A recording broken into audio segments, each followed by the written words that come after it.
We are in the Siemens Mobility GmbH. We develop and produce drive equipment like motors, gearboxes, inverters, everything what is necessary to drive rail vehicles.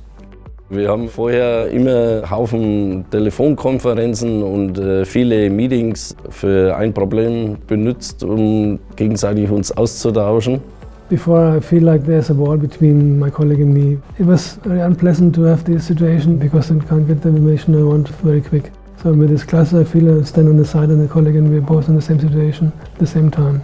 When I see that people are hanging on the telephone the whole day long and they are discussing technical issues and they are describing virtually on their desk, that is for me crazy. They are behaving like they are near to the other guys and they cannot transport all the information that they have.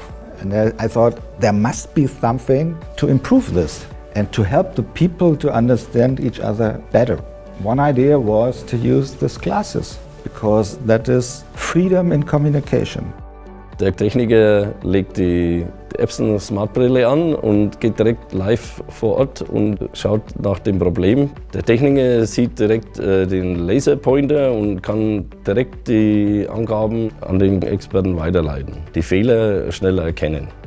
We have tested it in several countries already and we have a very good experience and we want to use it in all our other facilities as well. Epson Smart Glasses ist für uns sehr hilfreich und es macht unser Leben einfacher. Hohe Kosten sparen durch teure Flüge und gegenseitig unterstützen können schneller. I'm very much interested in getting more efficiency in processes. Also about communication, that's my passion. And communication can be optimized by using Epson glasses.